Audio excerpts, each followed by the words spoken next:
This is 1988 Topps, where every card has a story to tell. Your hosts are David McKellis and Matt Kuzma. Let's play ball.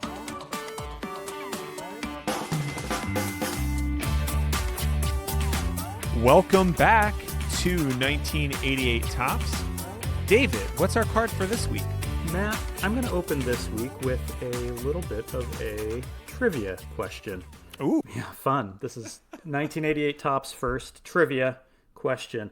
So last week we talked about 3 topics, and eagle-eyed listeners may have tied them all together. I don't know if that was humanly possible to do this, but there were 3 topics that we discussed that are all tied together and all related to our card for today. This player was traded along with Jay Baller in 1982 from the Phillies to the Indians. He was on the field for the Nolan Ryan brawl that resulted in Gino Petralli biting Bo Jackson. And he played for the Chiba Lotte Marines. So all 3 of the things that we talked about last week, how do they tie together, Matt? Julio Franco. Obviously. The obvious answer here is obvious Julio Franco. Answer. Well, I love this. This show is the circle of life of baseball cards, of baseball card podcasts.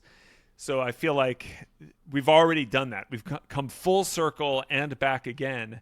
We've regurgitated ourselves like the fish inside of a fish of the Chiba Lotte Marines mascot. Yes. And I think maybe the more likely scenario here is that Julio Franco played from 1978 until, who knows, maybe he's still playing now. Maybe he's still taking some swings every once in a while. Yeah. He played for so long and for so many teams that it was inevitable that you could tie those things to only one player in the 1988 Topps set, and that was Julio Franco. The string theory of the universe, I think, begins and ends with Julio Franco. The alpha and the omega. The beginning and the end. Baseball. Julio excellent. Franco. Julio Franco, number 683 in your Topps set. Excellent. I'm pulling him up here on the Jumbotron. And Julio Franco, looking here, excellent. Really excellent picture. You don't really see his whole body, but he looks like he's sitting on the ground doing what my gym coach in high school would have called the senior pictures pose, which is you're sitting down, stretch. You're sitting down on the ground and you're stretching one leg, your right leg, and you kind of cross your left leg over so that you can, and then turn to the left so that you get a good stretch on the outside of your hip. And it looks like you're doing a glamour pose for your senior pictures. So he kind of has that look to him, like he's stretching during pregame warm-ups, and that's when the photographer happened to be nearby for this. But this is he looks great like, card. It's almost like a contortionist pose when you think of it that way. It looks like his belt is going upward. So because of the way that the picture is framed, his shoulders are going in weird directions. His one arm is going, and so without that context, it's a very odd picture. Kind of strange, yeah. Yes, I don't know what he's doing there. He's also got the V-neck. He's got a sweatshirt underneath, and the unfortunate Chief Wahoo on his chest. Mm-hmm. So Julio played for the Indians in 1988. Yeah, and flipping here to the back of the card, there are statistics that start with the 1982 season. And now one thing that I've noted or we see here that you've noted might be in dispute is the fact that the card says that he was born August 23rd, 1961. And it sounds like that's kind of the first thing that was maybe disputed about the card. Yes. So when he was a rookie, he was listed as 20 years old. But later in his career, it came out that his birthday was actually in 1958. So he was 3 years older than is listed on this card. In reality, he would have been about 30 years old on this card, but judging from the back of it, he is supposed to be 27. And this probably at the time the difference between 27 and 30. Of course, normally your age 27 season is going to be a player's kind of the peak of their career. But instead you have Julio here, who he did have a very good season, but he was in fact slightly older than is marked on the card. And that age differential will definitely come into play because Julio Franco, when he retired, was 49 years old. I'm going to laugh a few times during this show when we start talking about the age of Julio Franco, because it's just simply bewildering how this athlete has been able to play professional baseball for this long. And it's just going to happen. It's just going to blow my mind, because I'm sitting here, I'm 43 years old, and it hurts to get out of bed, David. It hurts to get out of bed pretty much every day. There's something new. And here's a guy who it was getting paid in some way to play baseball until he was 55 years old. It's just, I don't know. This is going to be a heck of a show. And Matt, you know this, but today is my 40th birthday. Happy birthday. Congratulations. Thank you very much. Which is a milestone in the inexorable march of time. And watching Julio Franco play until he's 55 years old, he definitely at 55, 60 years old is in better shape than I am at 40 and probably better shape than a lot of baseball players are at 25. No making fun of Julio Franco for being old, just much respect here. So we'll talk a little bit about the card and his 1987 season, and then I think we're going to go over a little bit of an overview of his career. We honestly would be here all week if we went in depth, and I think we'll close out on a little bit of what Julio's been doing over the last decade and some of his achievements and his milestones over his career. And okay, fantastic. We have a few letters from the listener mailbag that we'll get to as well that'll help kind of mark the passage of time with old father time, Julio Franco. We had the birthday we've mentioned. He is from San Pedro de Macorís in Dominican Republic. Many greats from there, from that area of the Dominican. Sammy Sosa. Man, that was actually an interesting thing that when I looked at the back of this, I saw San Pedro de Macorís, and I thought, oh my gosh, that's where Sammy Sosa is from. And as we learned from the last episode, I am not above editing Wikipedia pages when I feel that a wrong has been done. And so I went in and was looking through the list of players, and Julio Franco was not on that list on Wikipedia of notable players. And I thought, Luis Castillo and Starlin Castro are on there, but not Julio Franco. It turns out that he is from the province of San Pedro de Macorís, but not the town of San Pedro de Macorís. So, this won't be the last time that we correct a Topps baseball card. They didn't name the city, they named the province. So it would be like David McEllis from Illinois, USA. Mm-hmm. Okay. Not Chicago, Illinois. Yes, but yeah, a ton of greats from that province and even more in that city. But he is from Consuelo, which is in the province of San Pedro de Macorís. And let's see. And then from the fun facts, so his fun fact was his first Major League Grand Slam was September 2nd, 1984.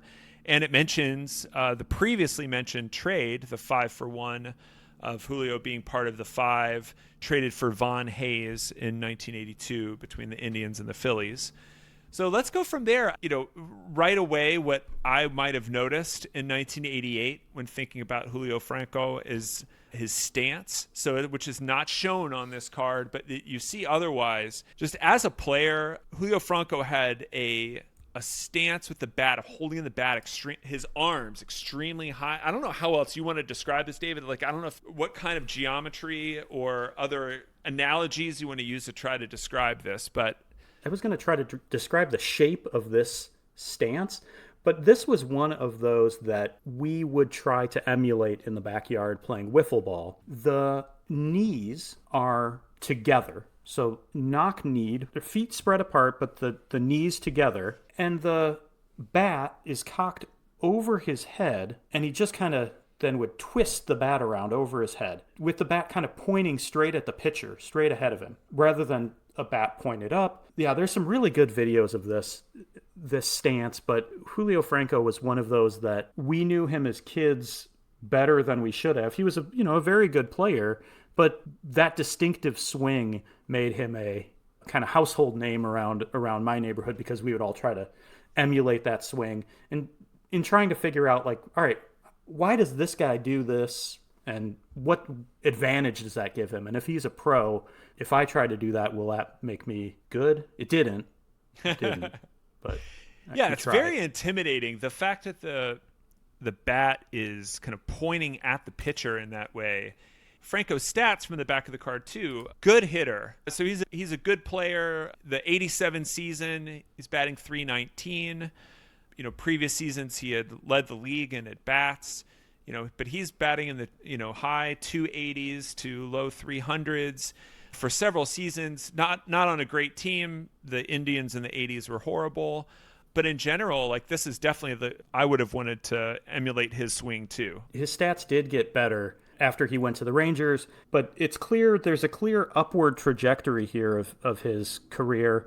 Also had 30 steals in that 87 season, missed a little bit of playing time due to injury, only played in 128 games. But this was kind of a little bit of a coming out party for Julio Franco in 87. So Julio is signed as a 19-year-old by the Phillies in 1978, works his way up through the Phillies system and barely plays with them in 1982 before he's traded. In his first season, 83, with the Indians, he is second in the Rookie of the Year voting. So clearly people see a high value, and the league sees a high potential for Julio early in his career. Matt, as you talked about, the Indians were terrible in the 80s, and sports generally in Cleveland were terrible in the 80s, and maybe even further back, and maybe even much longer after that. But, the Browns were terrible. The Cavs just constantly losing to Michael Jordan, and sorry, Craig Elo. But, yeah, the 1987 Indians, there was this Sports Illustrated article, this unfortunate Sports Illustrated article, unfortunate for many reasons. One, in that it had a kind of lazy Native American joke of a headline. Also embarrassing in that it said that Cleveland was the best team in the American League.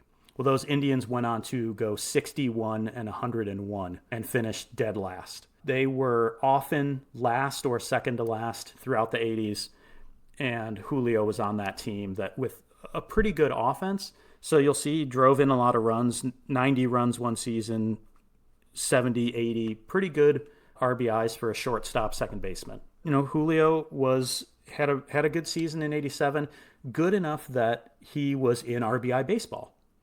So we've talked about RBI baseball with Eric Davis, maybe. Eric Davis, yeah.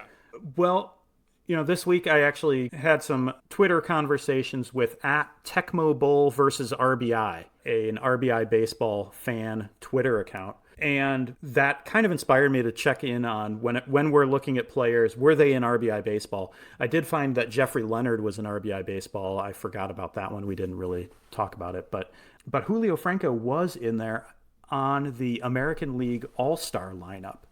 And it's interesting that he was the fastest player on that American League, and his speed is comparable to Eric Davis's, which I don't think of Julio as a speedster, but he did have 32 stolen bases in 1987, which is pretty good in a limited season. And Matt, at this point, he is coming to the end of his time with the Indians. This 88 year would be his last season with the Indians. He again hit over 300, won his first Silver Slugger award. I think he had 5 of those in his career. And he actually got an MVP vote. So one person thought Julio Franco was the MVP of 1988.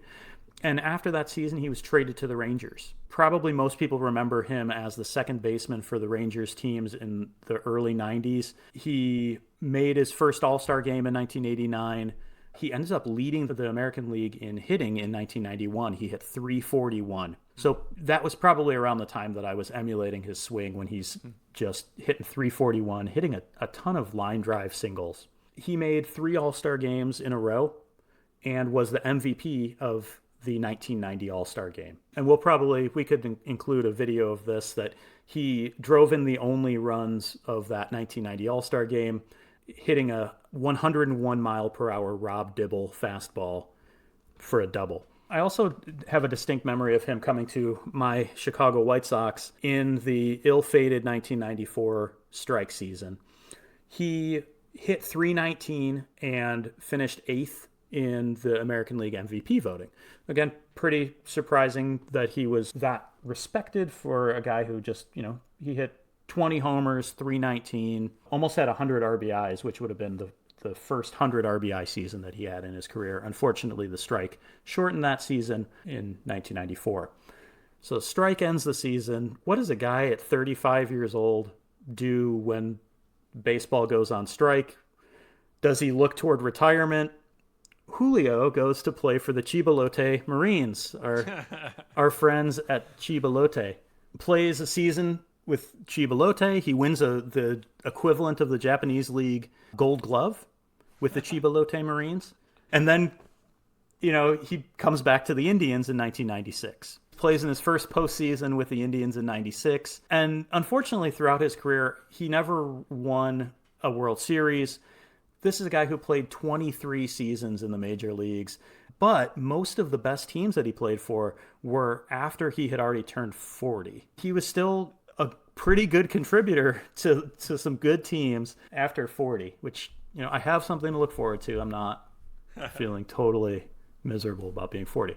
And so after 96, plays for the Indians. He's released by the Indians and signs with the Brewers. Didn't really play much with the Brewers. And then he kind of just bounces around the world. And something that I thought was interesting about Julio, the first team that he played for coming out of the Dominican Republic, he signs with the Phillies and they send him to Butte, Montana. And there is something interesting about a guy who is 19 years old and gets sent to go play minor league rookie ball in Butte, Montana. And then if you look at his career, it looks like he just was willing to play anywhere that would have him as long as they would give him a shot at playing. So in the next 4 seasons, he plays back at Chibalote. Then he goes to Mexico City and hits 423 for Mexico City.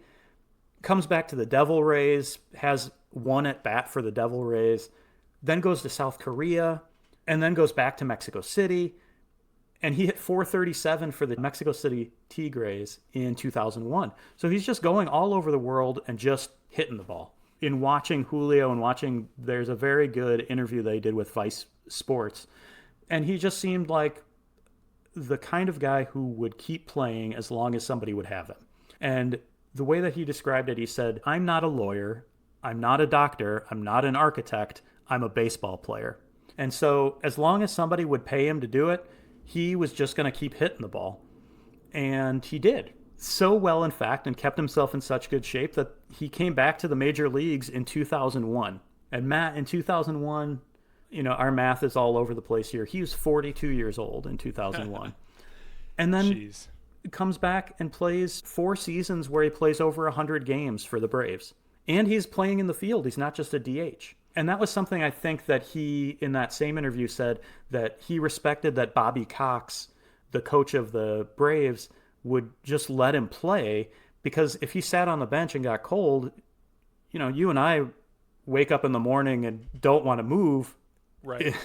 And he, I think, felt the same way, that he had to be active and moving and swinging the bat, or else he would stagnate. And, he hit over 300 in 2004 at 45 years old. Along with that, he was disappointed when he went to the Mets then in 2006 because he had limited action, but he still hit 273.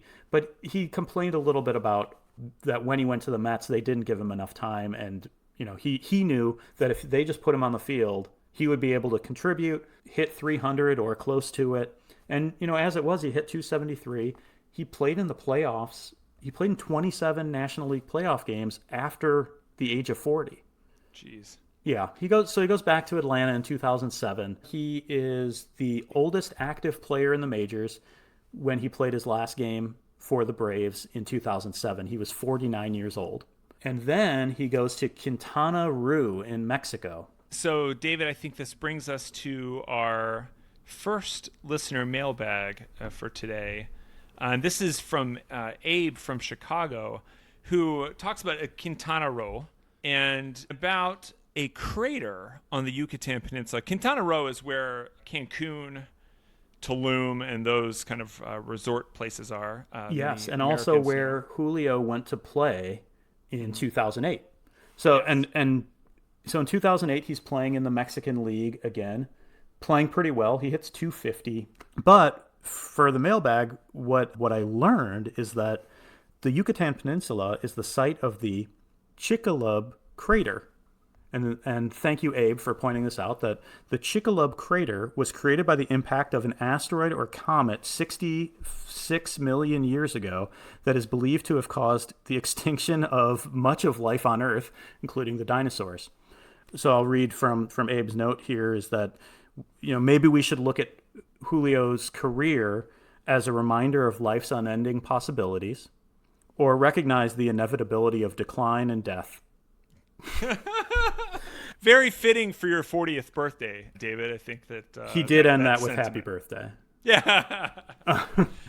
Well, thank you very much, Abe. Yes, I appreciate that. So interesting follow-up to that is that a geophysicist discovered this crater in 1978, which was the same year that Major League Scouts discovered Julio Franco. He retired from Quintana Roo in 2008. He coaches for a couple years, and then in 2014, he was player coach in an independent league in Texas, and he was 55 years old.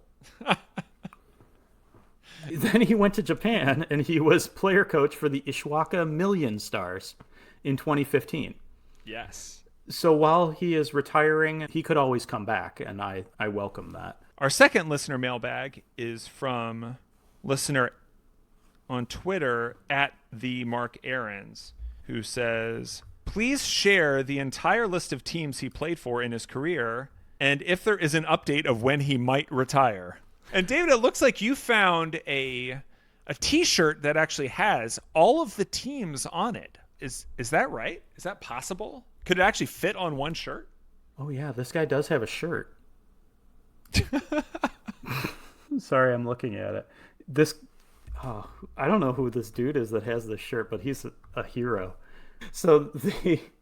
I'll read the list here. So he started out with the Phillies, and I'm not going to include minor league teams. He started out with the Phillies, then the Indians, Rangers, White Sox, Brewers, Devil Rays, Mets, Mexico City Tigres, Quintana Roo, Fort Worth Cats, Puebla Parrots, Samsung Lions. He played another stint with the Indians, Braves, Chibalote Marines, and the Ishwaka Million Stars. I think that's all of them. And this guy has a shirt, and actually his shirt had all of those teams on it when I just looked. We'll include a link to that. An update on where he's at now. Julio Franco is a hitting coach with one of the farm teams of the Lotte Giants in the Korean baseball organization. And as you'll recall from our last episode, the Lotte Giants are connected and owned by the same company that owns the Chiba Lotte Marines, where Julio Franco played. And so I think that he is overall retired from playing baseball. An interesting article I read about him being this hitting coach is that he will still take some swings and step into the batting cage and take some swings to show how it's done. He is now 61 years old. I would not put it past him to come back and play again, just to, he's played in 5 decades as a professional. Okay, we have a triple mailbag episode. Oh my gosh, this is a big deal. And so the official klaxon is now the newly acquired. We just acquired in a 5-player trade. We acquired this new klaxon sound effect, which is about to go off. And that signifies a triple mailbag. This one comes from listener Brian from Springfield, who asks, who played the game as long as him and were also productive? I don't know if anybody, field players played as long to 48 years old, 49 years old, and kept up the level of productivity that he kept up. He played 23 seasons in the majors. That number would have been higher if he hadn't taken 1995 off to play in Japan. But it's not like he wasn't playing. He was just playing somewhere else. But he could have played in the majors and added more to his stats, but was instead playing overseas or playing in Mexico. There were guys, Nolan Ryan played 27 seasons in the majors. Cap Anson played 27 seasons. Even guys like Carlton Fisk, Pete Rose, Phil Niekro, Omar Vizquel, those guys played 24 seasons. Ricky Henderson played 25 seasons. But if you look at their stats beyond 40, there was a real let off and a real slowdown after 40. With Julio, he was still in his seasons with the Braves hitting 280, 290, hitting over 300 as a 45-year-old. And I don't know that anybody else, particularly today, I don't think there's a player today that will play that long play that well into their 40s. Not a chance. And, Julio played in five different decades. The 70s, 80s, 90s, 2000s, those were all in the majors or the high minors. And then into the 2010s playing in Japan and the independent league. There's only really one or two guys. One is Minnie Minoso, and Minnie Minoso would come back and play for the White Sox in one game. And, but Julio was just every day there. I think he is a really unique and amazing and inspirational figure, particularly to those of us in our 40s. Julio is the oldest to do a lot of things in the majors. And I think that kind of speaks to his level of success and the difference between Julio Franco and some of these other older guys who were around. He holds some records. Only 25 home runs in the history of Major League Baseball have been hit by players who are past their 45th birthday. Julio Franco hit 20 of them. Everyone else, it was like 1 for Carlton Fisk.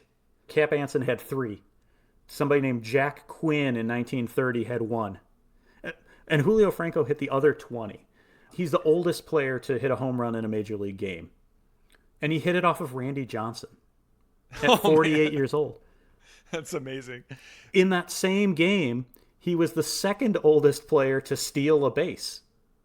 What? He's the oldest player to hit a grand slam, the oldest player to have a multi-home run game, and the oldest player to hit a pinch hit home run. Julio is one of very few people to have over 4,000 professional hits. He had 2,586 hits in the major leagues, but over 4,000 if you add up his minor league, Mexican league, Japanese, Korean, Dominican, and United Baseball League totals. And that puts him in a category with only 8 known players to have at least 4,000 professional hits. Guys like Pete Rose, Ty Cobb, Hank Aaron, someone named Jigger Stats, I don't know who that is, Stan Musial, Derek Jeter, and Ichiro. So really, he played all over the world. If he had stuck around in the majors, maybe he would have had 3,000 in the major leagues, maybe. But 4,000 overall puts him in pretty elite company.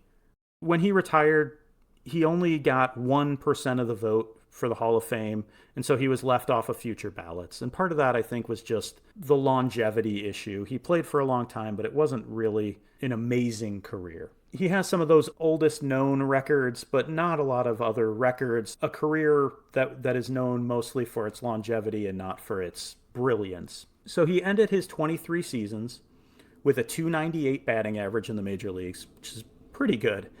2,500 plus hits, 173 home runs, and nearly 1,200 RBIs. And Matt, I know that there is a stat that particularly you got a kick out of. Yeah, my favorite stat from this, which we're trying to verify here on the show, is that he's the only major league player known to have hit a home run with his grandson in attendance, which just blows my mind. I think that says it all. Although, since you mentioned there were maybe only a couple other players who had even hit a home run over the age of 45, I think that it's got to be true. It's got to be true. Nice homer, Grandpa. I would love to imagine some kids saying that. as it is my 40th birthday and I'm supposed to examine my life and where I'm at here, I think the timing of this Julio Franco podcast is great because it really makes me see, a guy who continued in his excellence beyond 40 is a role model here.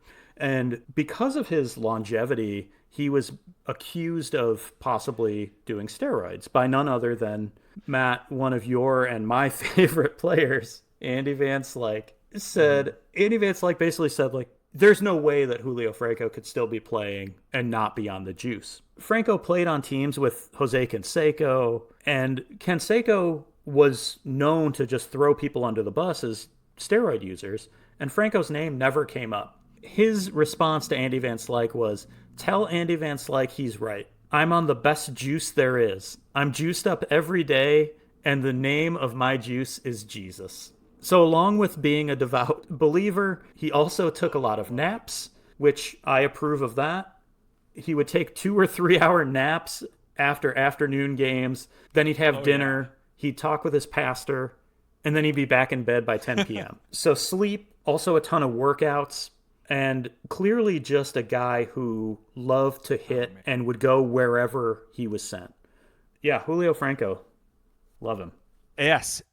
Very impressive. Want to thank our listeners, Mark, Abe, and Brian, for sending those questions. Really do appreciate it. You can send your questions to 1988topspodcast@gmail.com. You can also find us on Twitter at Tops1988. Let us know if there's a particular card you want to hear about, or if you'd like to join us on the show. We'd love to have you. Thanks a lot, and we'll see you next week.